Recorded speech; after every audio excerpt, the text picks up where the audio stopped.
How do you remain confident and grounded when the trolls attack? I hate mean people. Listen, I hate mean people too. All of my life, I have had to deal with mean people. I have had bullies, I've had to deal with people who are really mean right to my face in person, and I've had to deal with a lot of really vicious things on my YouTube channel, on my social media, and on my live streams. And it really comes down to just being one of those rip the band-aid off moments. You kind of have to deal with the pain a little bit. Once you start going through this, it's going to be really painful, because that first cut, that really hurts. When people say things that kind of cut to your core, when they attack your personality or your looks or the way that you're speaking or the things that you're saying or the fact that you're a woman or whatever it happens to be, that can really hurt.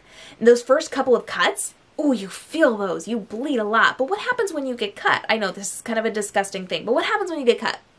When you get cut, you get a scab, right? It scabs over, and eventually that gets kind of pulled off. It's not fun, but then the skin underneath it is a little bit tougher. You kind of have a little mark there, and it's harder to cut that, right? So the more that you get those cuts, the more you get those injuries, the more you build up that resistance to it. And soon, it's not going to hurt as bad.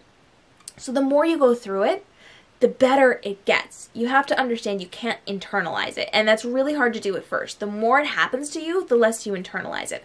What I realized as I was going through a lot of real not nice stuff on my YouTube channel comments was that a lot of it is drive-by trolls. They will copy and paste something, drive by, and they're out. They don't care about me, and it's not a personal attack to me. It's something that they've said to woman after woman after woman after woman on YouTube. It is the exact same copy and paste things, and I think the real moment for me was when somebody said something absolutely vicious about me that hurt me. It attacked one of my fears about me. And it hurt so badly. And then a few months later, somebody said the exact same thing, word for word. And I discovered it was copy and paste. These trolls had copy and pasted from each other and said the exact same thing to me, and I'm sure hundreds of other women. A lot of it is not personal, but we take it personally because it hurts, because it attacks those fears, or it attacks the things that we're uncertain about for ourselves. And so you just have to understand that it's a band-aid moment. You just have to rip it off. The more you go through this, the easier it gets. That exposure therapy makes it easier to process it and not internalize it. So it does hurt at first. It is not fun. And you're going to have to come up with a way to cope with that. That means talking to your significant other. That means talking to your friends about it. That means doing something to make yourself feel better, or having somebody else deal with the negativity, going over your comments or your reviews or whatever it happens to be, and then learning how to deal with it. And it's a process. The longer you go through it, the less hurtful it is. I know at the beginning, it's terrible, but the more you do it, the more exposure you get to it, the easier it becomes to ignore it and let it just roll right off of your back. Like rain on a duck, we do not have to internalize those things. We don't have to accept them.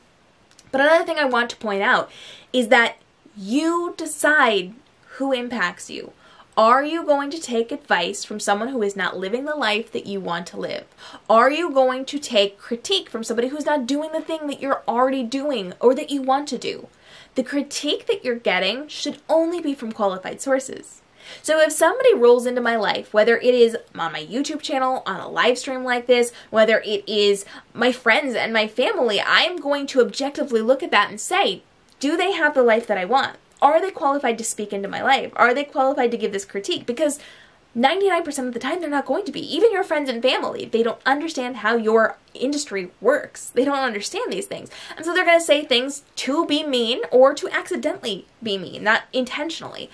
And you have to decide who's qualified to speak into my life.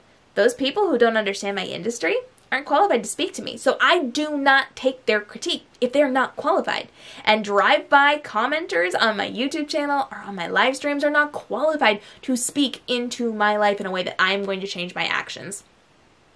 Now, when it comes to live streaming, we just have to learn how to read comments before we say them. So we have to learn to read while we are speaking so that we don't say something we don't mean to say, or we can go over and ignore the people that we don't want to be addressing on our live streams.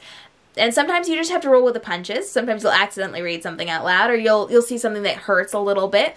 block those people and move on, or you can, I mean, you can interact with them. If you can play it off as a joke. Yesterday I played things off as a joke. Go for it. I had people say all sorts of weird things on my live stream yesterday, and I leaned into some of the funny things. Somebody said, your husband told me the truth, and I don't have a husband, so I leaned into it, and I said, oh my gosh, if you know my husband, please direct him to me, because I would like to know my husband too, and we kind of played that off. And some other people said some other things, and I actually answered them. Somebody wanted an embarrassing story from me. I told them one. I know what they were trying to do, but I answered it in a way that could actually benefit my community.